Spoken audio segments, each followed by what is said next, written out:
Dokumentet nxjerrin Pegasus Communication aktive, me 35% të aksioneve në emër të Olsi Ramës dhe me gjurmë pronësie që kalojnë edhe nga Amanti Osifi, sot në kërkim. Po ashtu figuron edhe kërkesë zyrtare për barrë siguruese nga tatimet. Megjithatë, kompania nuk është prekur. Çdo herë që policia godet ndonjë call center, i shmanget pyetjes që djeg më shumë, pse nuk preket Pegasus Communications. Dokumentet tregojnë se kompania është aktive, se ortak me 35% është Olsi Rama, vëllai i kryeministrit, se në themelim dhe historik pronësie del edhe Amanti Osifi, dhe se mbi këtë kompani ka pasur edhe veprime nga administrata tatimore. Në çdo shtet normal, këto do të mjaftonin për të bërë një kontroll të thelluar. Në Shqipëri jo. Sektori kundër krimit kibernetik në Policinë e Tiranës goditi këtë javë 2 call center, pas një hetimi 2 vjeçar me partner nga Gjermania dhe Austria. Si zakonisht, policia veproi aty ku presioni i partnerëve të huaj nuk i linte më vend për heshtje. Por si çdo herë operacioni la jashtë pyetjen më të rëndë, pse nuk preket Pegasus Communications?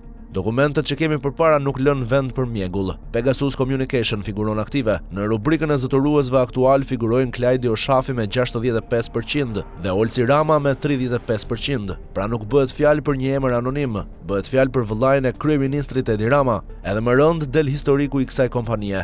Akti i themelimit i datës 20 maj 2014 tregon si ortak themelues Endri Meksin, Olsi Ramën dhe Amanti Osifin. Pra në zanafillën e kompanisë del edhe emri Amanti Osifit, person në kërkim dhe i arratisur në Dubai. Ky nuk është interpretim, kjo është e shkruar në dokument. Pra kemi një kompani aktive me ortak aktual Olsi Ramën dhe me histori pronësie ku del Amanti Osifi. Vetëm kaq do të mjaftonte që çdo institucion normal të ndiste alarmin. Por në Shqipëri nuk ndodh kështu.